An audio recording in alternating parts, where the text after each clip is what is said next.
আজ সকালে গিয়ে একটা সবেদা বা চিকু তুলে নিলাম, কয়েকটা টমেটো, চেরি টমেটো পেকেছিল। এখন সব শেষের পথে গাছগুলো।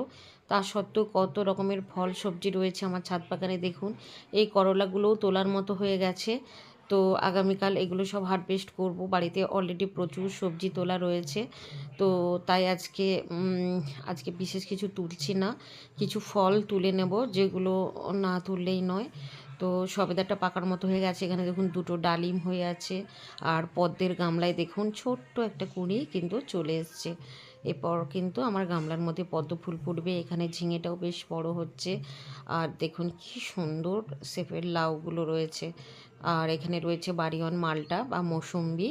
এখানে আরও একটা গোল শেপের লাউ রয়েছে। তো শশাটাও তুলে নেব, একদম কচি আছে। এগুলো থাই আমরা বা মিষ্টি আমরা। আর এখানে রয়েছে বেশ কিছু পাতিলেবু। তো কত রকমের ফল সবজি, ব্ল্যাকবেরি সব আমার ছাদ বাগানের মধ্যে